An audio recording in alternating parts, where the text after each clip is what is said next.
अस्सलामु अलैकुम वरहमतुल्लाहि वबरकातुहू। बिस्मिल्लाह वस्सलातु वस्सलामु अला रसूलिल्लाह अम्मा बाद। नाज़रीन किराम, आप सबका इस्तक़बाल है हमारे यूट्यूब चैनल पयाम मुहम्मदी में।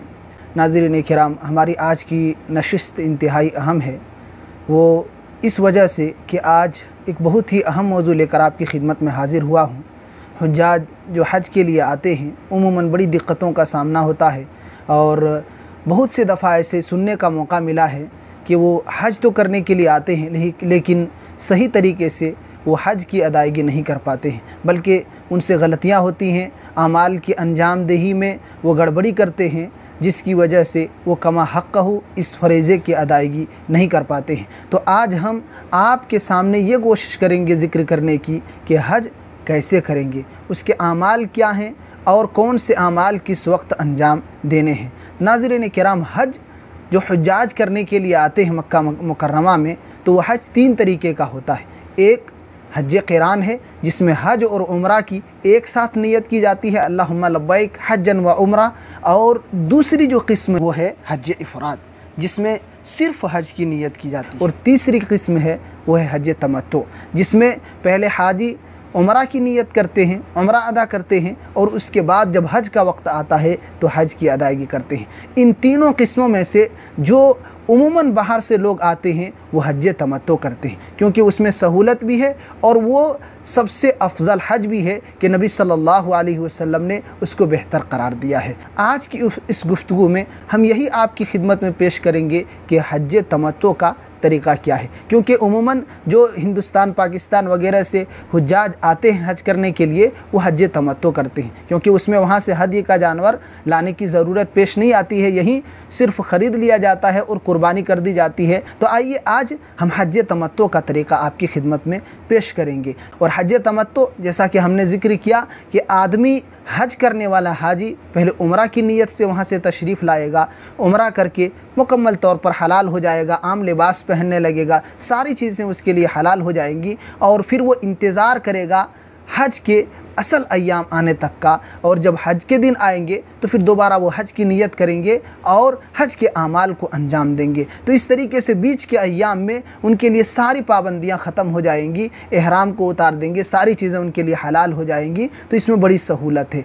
आइए तरीक़ा हम आपकी खिदमत में पेश करते हैं। जो हज तमत्तु करते हैं वो सबसे पहले जिधर से वो आते हैं, जो हिंदुस्तान पाकिस्तान वगैरह वाले हैं, तो उनका जो मीक़ात है वो यलमलम है। तो वहाँ चूँकि फ़्लाइट से गुज़रते हैं लोग, लिहाजा वहाँ रुक नहीं सकते, इसलिए जो हुज्जाज जहाँ से सफ़र करते हैं एयरपोर्ट पर वो गुस्ल करें। गुस्ल करने के बाद अपने जिस्म के ऊपर खुशबू लगाएं और उसके बाद एहराम का जो ख़ास लिबास है एहराम, उस एहराम को पहन लें और पहनने के बाद अपनी फ़्लाइट के ऊपर बैठ जाएं। अभी आपको नीयत नहीं करनी है, एहराम आपने पहन लिया है। अब जब आप फ़्लाइट में रहेंगे तो उस दौरान ऐलान किया जाएगा फ़्लाइट में कि मीक़ात पर हम पहुंचने वाले हैं, इसलिए अब आप लोग तैयार हो जाएं और उम्रे की नीयत कर लें। तो जब आप मीक़ात पर पहुंचेंगे, जहां वो ख़बर दी जाएगी, तो फ़ौरन आप उम्रे की नीयत करेंगे, अल्लाहुम्मा लब्बैक उम्रतन, ये उम्रा की नीयत करेंगे और उसके बाद तलबिया पुकारना शुरू कर देंगे, तलबिया पढ़ना शुरू कर देंगे। अब जब आप इहराम में दाखिल हो चुके हैं, उम्रे की नीयत आपने कर ली है, तो दो तीन चीज़ें आपके ऊपर हराम हो जाती हैं। आप सर नहीं ढक सकते हैं, जो मर्द हैं सर खुला रखेंगे। आप मोज़ा नहीं पहन सकते हैं टखने से ऊपर तक का। इसी तरीके से सिला हुआ कपड़ा नहीं पहन सकते हैं, खुशबू नहीं लगा सकते हैं, बीवी से हम बिस्तरी नहीं कर सकते। ये चीज़ें और इस तरीके की बाज़ पाबंदियाँ और भी हैं जो हालत इहराम में आपके लिए मना है, आप वो काम नहीं करेंगे। तो जब आप फ़्लाइट में रहेंगे, फिर मक्का पहुँचेंगे। मक्का पहुँचने के बाद दूसरा जो आपका काम होगा, उम्रे में सिर्फ 4 ही काम है। आपने नीयत कर ली उम्रा में दाखिल होने की, उम्रा में आप दाखिल भी हो चुके। अब दूसरा काम आपका ये है कि आप मक्का में पहुंच चुके हैं, खाना काबा का 7 चक्कर तवाफ़ करेंगे। तवाफ़ की शुरुआत आप हजरे अस्वद का जो कोना है उस कोने से करेंगे। वहाँ ग्रीन लाइट दी हुई है, आपको कोई दिक्कत नहीं होगी। आप उस लाइट को देख करके अंदाज़ा लगा सकते हैं कि यहाँ से शुरू करना है, और अगर नहीं मालूम है तो किसी से वहाँ से पूछ भी सकते हैं। वहाँ से शुरुआत करेंगे। तवाफ़ शुरू करने से पहले आप याद रखें कि दायां कंधा आपका खुला रहेगा। आप जो एहराम पहनेंगे, इस तरीके से आप तस्वीर में देख सकते हैं, ऐसे ही आप एहराम लपेटेंगे अपने बदन के अंदर और उसकी शुरुआत जब करेंगे तो हमने जैसे ज़िक्र किया कि हजर अस्वद से उसकी शुरुआत करेंगे और उस दौरान में 3 चक्करों के में शुरू के आप रमल करेंगे, यानी थोड़ा तेज़ चलेंगे आम चालों से, लेकिन भीड़ बहुत ज़्यादा रहती है, ये मुश्किल होता है। दौराने तवाफ़ आप जब रुकने यमानी पर पहुँचेंगे तो वहाँ अगर आप उस कोने को छू सकते हो तो आप छू लें कि नबी सल्लल्लाहु अलैहि वसल्लम से साबित है, लेकिन उस कोने को बोसा देना और हाथ से इशारा करके बिस्मिल्लाह अल्लाहु अकबर कहना, ये चीज़ साबित नहीं है। बाज़ लोग जो उम्रा करने के लिए जाते हैं हमने देखा ऐसा करते हैं, जो सही नहीं है। वहाँ अगर आप छू सकते हैं तो छू लें, अगर नहीं छू सकते हैं तो कोई बात नहीं, आप गुज़रते चले जाएँ। और उस रुकने यमानी और हजर अस्वद के दरमियान प्यारे नबी सल्लल्लाहु अलैहि वसल्लम से एक दुआ साबित है, रब्बना आतिना फिद दुनिया हसना व फिल आखिरति हसना व क़िना अज़ाबन नार।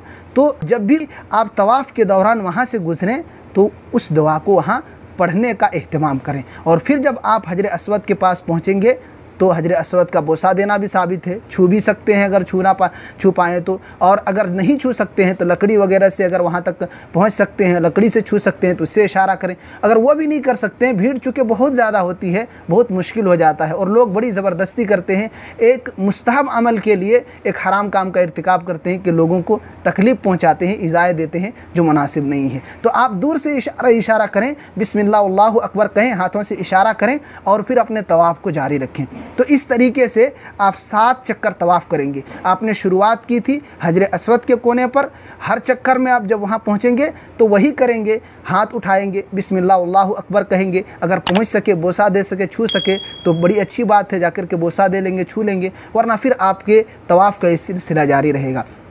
इस तरीके से तवाफ़ के आप 7 चक्कर मुकम्मल कर लेंगे।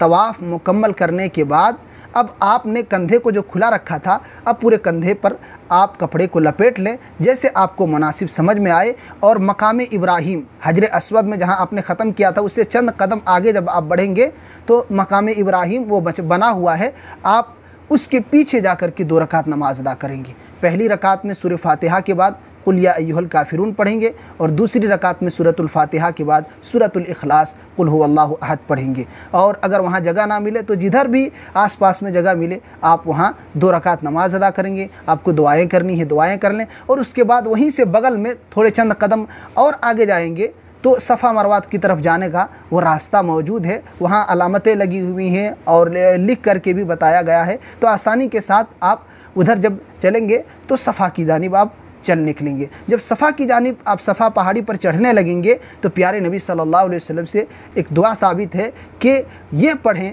जब आप सफ़ा की जानिब चढ़ने लगें तो इन्न सफ़ा वल मरवत मिन शआइरिल्लाह अब्दउ बिमा बदा अल्लाहु बिही, ये पढ़ें। और जब सफ़ा पहाड़ी पर पहुँच जाएँ, सफ़ा पहाड़ी पर, ये तीसरा काम है आपका कि जब सफ़ा पहाड़ी पर पहुँच जाएँ तो वहाँ आप साई शुरू करने से पहले क़िबला रुख हो जाएँ। क़िबला रुख होने के बाद अल्लाहु अकबर अल्लाहु अकबर अल्लाहु अकबर 3 मरतबा पढ़ें और उसके बाद ये दुआ पढ़ें, ला इलाहा इल्लल्लाह वहदहु ला शरीका लहु लहुल मुल्कु व लहुल हम्दु व हुवा अला कुल्लि शैइन क़दीर, ला इलाहा इल्लल्लाह वहदा अंजज़ वअदा व नसरा अब्दा व हज़मल अहज़ाब वहदा। इसको 3 दफ़ा पढ़ें। बाकी और भी दुआएं करनी है आप दुआएं करें और उसके बाद साए को शुरू करें। जब आप साए शुरू करेंगे, चंद कदम आप सफ़ा से जैसे ही नीचे उतरेंगे तो ग्रीन लाइट होगी, एक लंबी लाइन उसकी लगी हुई होगी और ग्रीन लाइट का एक सिलसिला होगा। उस दौरान मर्द हज़रात को थोड़ा दौड़ना है, औरतों को नहीं, औरतें आम चाल ही चलेंगी, जो मर्द हैं वो थोड़ा उसमें दौड़ लगाएंगे उस लाइट, जहाँ तक वो लाइट खींची हुई है उस लाइट के दरमियान, और निशान आप यहाँ देख सकते हैं तस्वीर पर। तो जब आप वहाँ से फिर आगे बढ़ेंगे तो मुसलसल वही आम चाल आप चलते रहेंगे, मरवा पर पहुँच जाएंगे। मरवा पर भी वही काम करेंगे जो आपने सफ़ा पर किया था, यानी वो दुआ आप मरवा के ऊपर भी पढ़ेंगे। अल्लाह के नबी सल्लल्लाहु अलैहि वसल्लम के बारे में आता है, आपके हज का जो जिक्र किया गया हदीस के अंदर, कि आपने मरवा में भी वैसे ही किया कमा फ़अल अला सफ़ा, जैसे कि प्यारे नबी सल्लल्लाहु अलैहि वसल्लम ने सफ़ा पहाड़ी पर किया था। तो इस तरीके से 1 चक्कर आपका हो गया, सफ़ा से मरवा एक आपका दौर हो चुका है। अब फिर मरवा से वापस सफ़ा तक आएंगे तो ये दूसरा चक्कर हो जाएगा। और इस तरीके से हर चक्कर में सफ़ा पर भी दुआ करेंगे, मरवा पर भी दुआ करेंगे, और ये पूरी चक्कर को 7 चक्कर को आप मुकम्मल करेंगे। याद रखें, सफ़ा से मरवा 1 चक्कर, और मरवा से सफ़ा ये दूसरा चक्कर है। ऐसा ना हो जैसे बाज़ लोग करते हैं कि सफ़ा से शुरू करते हैं और फिर सफ़ा पर ख़त्म करके उसको एक गिनते हैं, ये गलत है। सफ़ा से मरवा एक और मरवा से फिर वापस सफ़ा जब आएंगे तो वो दूसरा चक्कर हो जाएगा। इसको मुकम्मल करने के बाद आपका सबसे आखिरी काम बचा है हलक या तकसीर, यानी बाल को चाहें तो आप छोटा करा लें और बाल को अगर चाहें तो हलक करा लें। दोनों में से कोई भी आप कर लें तो आपका उम्रा मुकम्मल हो जाएगा। अब आप हलाल हो चुके हैं, हलाल हो चुके हैं। जो हज्ज तमत्तु करने वाले थे अब आप बिल्कुल फारिग हैं, आपके पास कोई काम नहीं है, आप आराम करें, इबादत करें। और इस दौरान उमूमन ये होता है कि हुज्जाज को मदीना भेज दिया जाता है कि मदीना की ज़ियारत भी कर लेंगे, मस्जिद नबवी नमाज़ पढ़ लेंगे, चंद अय्याम प्यारे नबी सल्लल्लाहु अलैहि वसल्लम की इस मुबारक शहर में गुजार भी लेंगे। तो उनको यहाँ भेज दिया जाता है और उधर हज की फिर वहाँ तैयारी की जाती है, उसके लिए पूरे इंतज़ामात मज़ीद उसका एहतमाम किया जाता है। तो ये आपका उम्रा मुकम्मल हो चुका है। अब आपके पास कोई काम नहीं है, आप हलाल हो चुके हैं। आप उस एहराम के कपड़े को उतार दें और आपके लिए सारी चीज़ें फिर हलाल हो गई। अब आप इंतज़ार करें कि कब हज के अय्याम आते हैं, हज के अय्याम। फिर अब आ जाते हैं हज की शुरुआत पर। 8 ज़िलहिज्जा की जब तारीख़ आएगी तब आपका काम शुरू होगा। जब आप 8 ज़िलहिज्जा की तारीख़ में दाखिल हो जाएंगे तो जिस होटल में आप मक्का में ठहरे हुए उसी होटल में आप गुस्ल करेंगे। गुस्ल करने के बाद बदन में खुशबू लगाएंगे, उसके बाद एहराम के कपड़े को पहनेंगे। एहराम पहनने के बाद आप अपने रूम ही से जहां आप ठहरे हुए हैं, जिस होटल में आपको रहने के लिए दिया गया है, उसी होटल से आप हज की नीयत करेंगे। अल्लाहुम्मा लब्बैक हज्जन। हज की नीयत करने के बाद अब आप वहां से निकल पड़ेंगे। अपनी टीम के साथ निकलें या जिस तरीके से भी आपने हज के पैकेज लिए हैं उसी हिसाब से आप वहाँ से निकलेंगे और निकल कर के आपको जो जाना है वो मिना की तरफ जाना है। आप मिना पहुँचेंगे, चूँकि सुबह ही वहाँ से आप निकलेंगे तो ज़ोहर से पहले पहले आप मिना पहुँच जाएंगे। तो मिना में आप सल्लल्लाहु अलैहि वसल्लम का तरीक़ा, अबू बकर सिद्दीक़ रज़ी अल्लाह अन्हु का, उमर फ़ारूक रज़ी अल्लाह अन्हु का और उस्मान गनी रज़ी अल्लाह अन्हु की इब्तिदाई जो खिलाफत के अय्याम थे उनमें जो उनका तरीक़ाकार रहा था वो ये कि मिना में 4 रकात की नमाज़ों को 2 रकात पढ़ा करते थे। 4 रकात की नमाज़ों को 2 रकात पढ़ा करते थे। यानी ज़ोहर की नमाज़ जब आप वहाँ पढ़ेंगे 2 रकात पढ़ेंगे, असर की नमाज़ 2 रकात पढ़ेंगे, मगरिब की नमाज़ तो 3 ही रकात है, उसमें कसर नहीं कर सकते हैं इसलिए उसमें 3 ही रकात पढ़ेंगे, इशा की नमाज़ 2 रकात पढ़ेंगे। तो आप मिना जब जाएंगे तो मिना में पूरा एक दिन आपको तकरीबन रहना है। आप ज़ोहर से पहले पहले पहुंच जाएंगे, पूरा दिन रहना है, पूरी रात आपको वहीं पर ठहरना है। और सुबह जब फ़ज्र का वक्त हो जाएगा तो फ़ज्र की नमाज़ पढ़ने के बाद सूरज तुलू हो जाने के बाद आपको वहाँ से निकलना है। अब वहाँ से आप निकलेंगे मैदान अरफ़ात की तरफ। देखें, हज की शुरुआत आपकी हुई 8 ज़िलहिज्जा से। 8 ज़िलहिज्जा के पूरे दिन आपने मिना में क़याम किया, मिना में आप ठहरे रहे, वहाँ इबादतें की, ज़िक्र व अज़कार किए। अब जब 9 ज़िलहिज्जा की तारीख़ आ गई है तो फ़जर की नमाज़ पढ़ने के बाद, सूरज तुलू हो जाने के बाद, सूरज निकलने के बाद आप मिना से निकल जाएंगे मैदान अरफ़ात की तरफ। मैदान अरफ़ात आप ज़ोहर से पहले पहले यकीनन पहुँच जाएंगे और भीड़ हो तो भी थोड़ी ताख़ीर हो सकती है, लेकिन आप दिन में मैदान अरफ़ात पहुँच जाएंगे। मैदान अरफ़ात पहुँचने के बाद वहाँ नमाज का तरीक़ा इससे थोड़ा मुख्तलिफ होगा। वहाँ आप नमाज को जमा भी करेंगे और कसर के साथ भी पढ़ेंगे। मिना में नमाज़ों को जमा तो नहीं किया गया था, सिर्फ़ कसर किया गया था। अरफ़ा में नमाज को जमा भी करेंगे और कसर भी करेंगे। जमा इस तौर पर करेंगे कि ज़ोहर और असर की नमाज को एक ही वक्त में पढ़ लेंगे। ज़ोहर के वक्त पहले 2 रकात ज़ोहर की नमाज़ पढ़ेंगे, अज़ान होगी, इक़ामत होगी, उसके बाद आप 2 रकात नियत करेंगे और ज़ोहर की नमाज़ अदा करेंगे। उसके बाद दूसरी इक़ामत कहेंगे और दूसरी इक़ामत कहने के बाद असर की भी 2 रकात उसी वक्त पढ़ लेंगे, ज़ोहर ही के वक्त में। अब पूरा दिन आपके पास खाली है। अरफ़ा में खूब से खूब अल्लाह रब्बुल आलमीन से दुआ करें, रोएं, गिड़गिड़ाएँ, ज़िक्र व अज़कार करें। ये आपकी 2 वक्त की नमाज़ें आप वहाँ पढ़ चुके हैं, ज़ोहर और असर की नमाज़ पढ़ चुके हैं। पूरा वक्त खाली है ज़िक्र व अज़कार के लिए, इबादत के लिए और अल्लाह रब्बुल आलमीन से दुआ करने के लिए, क्योंकि प्यारे नबी सल्लल्लाहु अलैहि वसल्लम का जो फरमान है, आप सल्लल्लाहु अलैहि वसल्लम ने कहा खैरुद्दुआई दुआउ यौम अरफा व खैरु मा कुल्तु अना वन्नबिय्यून मिन क़ब्ली ला इलाहा इल्लल्लाहु वहदहु ला शरीका लह लहुल मुल्कु व लहुल हम्दु व हुवा अला कुल्लि शैइन क़दीर। सुनन तिर्मिज़ी की रिवायत है, नबी सल्लल्लाहु अलैहि वसल्लम ने कहा कि तमाम दिनों में सबसे बेहतरीन दुआ यौम अरफा की दुआ है। अरफा के दिन की दुआ सबसे बेहतरीन दुआ है। और मैं मुझसे पहले जितने पैगंबर आए थे, इस दिन जो उन लोगों ने दुआएं की और मैंने ख़ुद जो इस दिन दुआ की, वो दुआ ये थी ला इलाहा इल्लल्लाहु वहदहु ला शरीका लहू लहुल मुल्कु व लहुल हम्दु व हुवा अला कुल्लि शैइन क़दीर। तो इस दुआ का एहतमाम करें मैदान अरफात में कसरत के साथ। और इसके अलावा जितनी अच्छी दुआएं हो सकती हैं, हज की कबूलियत की हों, आल औलाद की बेहतरी के लिए हो, दुनिया और आखिरत की सआदत के लिए हो, और दिगर आमाल की कबूलियत के लिए हो, मसाइब और मुश्किलात के दूर होने के लिए, अलगर्ज़ जितनी अच्छी दुआएं हो सकती हैं, आप सारी दुआएं उस दिन जितना मांग सकते हो आप मांगें। तो इस तरीके से आप दिन का बकिया हिस्सा गुजारेंगे। ज़ोहर की नमाज़ आपने पढ़ ली, असर की नमाज़ आपने पढ़ ली है, अब सूरज डूब चुका है। आप रहेंगे मैदान अरफात में, और याद रखें कि मैदान अरफात का क़याम ज़रूरी है। वक़ूफ़ मैदान अरफात में ज़रूरी है, ये रुकन है हज के अरकान में से। अगर ये छूट जाए तो हज नहीं हो सकता है। अल्लाह के नबी सल्लल्लाहु अलैहि वसल्लम ने कहा अल हज अरफा, कि वक़ूफ़ अरफा यही असल हज है। जो वक़ूफ़ अरफा का एहतमाम नहीं करता उसका हज नहीं है। तो याद रखें अरफा में क़याम ज़रूरी है। अब यहाँ आप मगरिब तक रहेंगे। जब सूरज गुरूब हो जाएगा, याद रखें जब सूरज गुरूब हो जाएगा, मगरिब का वक्त तो हो चला है, नमाज का वक्त तो हो चुका है, लेकिन आपको नमाज यहाँ नहीं पढ़नी है। यहाँ से निकल पड़ेंगे मुज़दलिफ़ा की तरफ, मुज़दलिफ़ा की तरफ निकल पड़ेंगे। मुज़दलिफ़ा पहुँचने के बाद मगरिब और इशा की नमाज जमअन व कसरन अदा करेंगे। यानी आप ये कह लें कि जमा ताख़ीर करेंगे, क्योंकि मगरिब के वक्त आपने मगरिब की नमाज़ नहीं पढ़ी थी।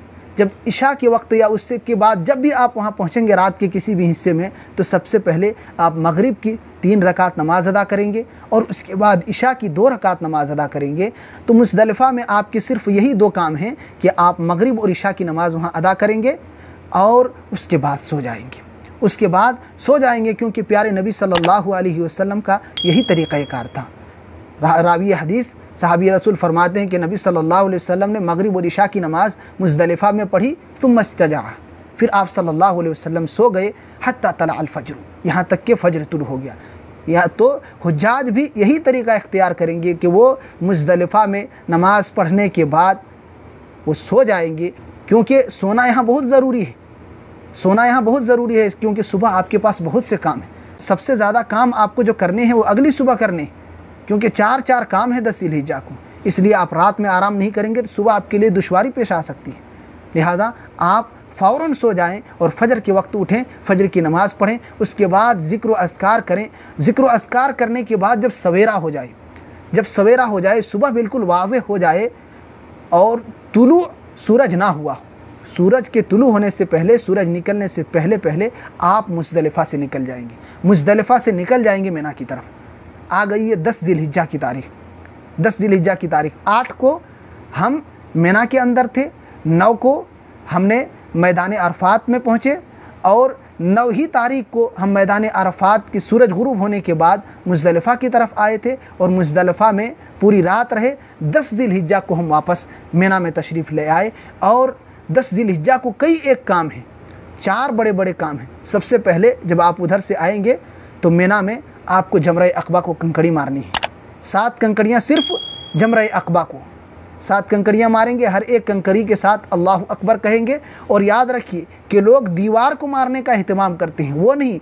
आपको कोशिश ये करनी है कि हमारी कंकड़ी हौज़ में गिरे, हौज़ में आपको कंकड़ी गिरानी है, क्योंकि अगर दीवार से टकरा करके कंकड़ी अगर बाहर गिर जाए तो वो आपका शुमार नहीं होगा, दोबारा आपको वो कंकड़ी मारनी पड़ेगी उसके बदल पर दूसरी कंकड़ी।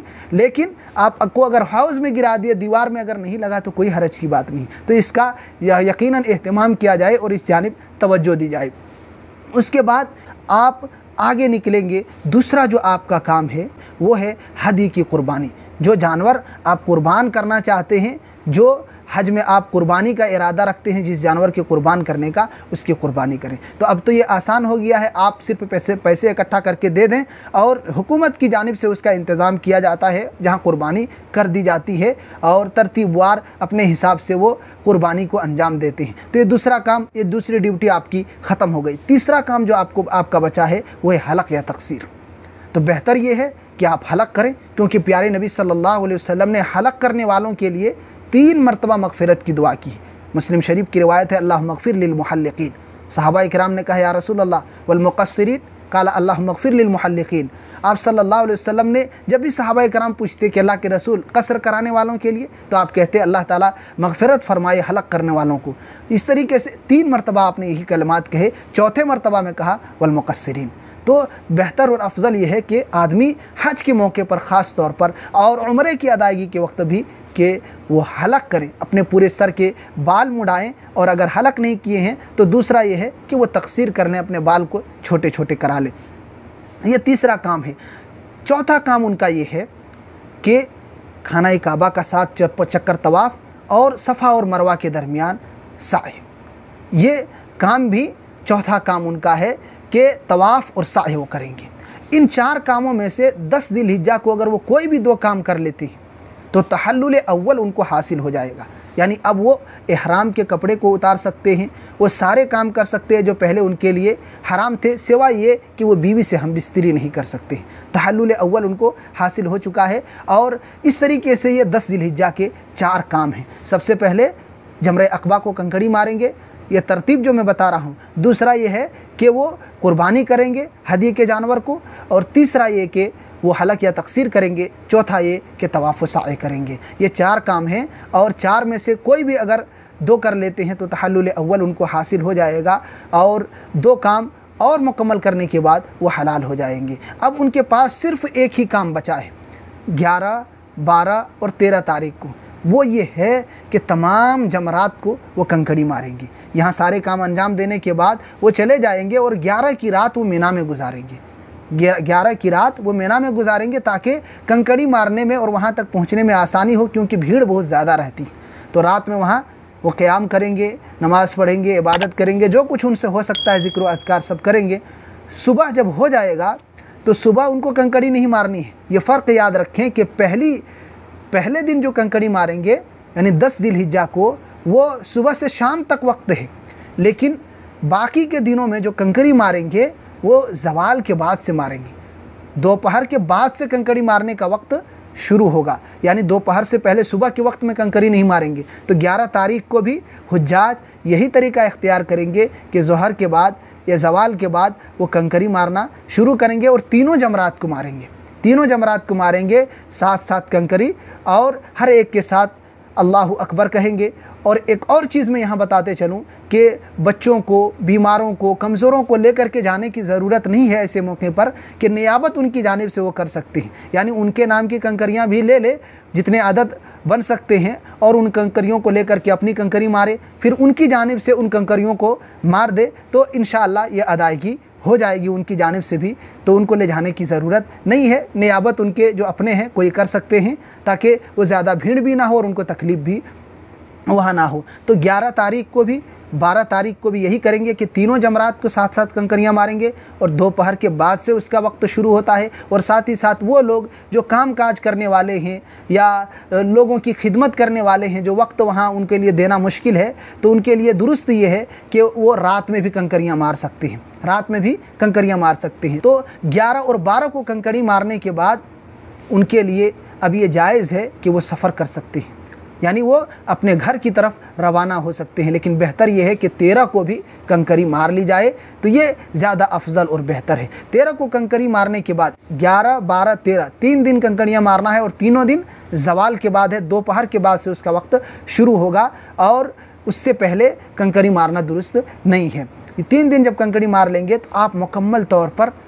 आपका हज हो चुका है, हज आपका मुकम्मल हो चुका है, आप हज की अदायगी कर चुके हैं। अब आप जब भी मक्का से वापस अपने वतन की तरफ लौटेंगे तो आपको सिर्फ़ एक काम करना है, और वो ये है तवाफ़ अलविदा। आप मक्का से रुखसत होने लगे, सारे साजो सामान आपने तैयार कर लिए, वक्त आपका मुतय्यन हो चुका है, फ़ला वक्त जाएंगे, तो उससे पहले आप जा कर के बैतुल्लाह का तवाफ़ करें 7 चक्कर, और तवाफ़ करने के बाद आप अपने घर की तरफ रवाना हो जाएं। इस तरीके से आपके हज का ये पूरा काम मुकम्मल हो चुका है। आप हाजी बन चुके हैं। अल्लाह ताला ने एक बड़ा एजाज़ आपको अता कर दिया है।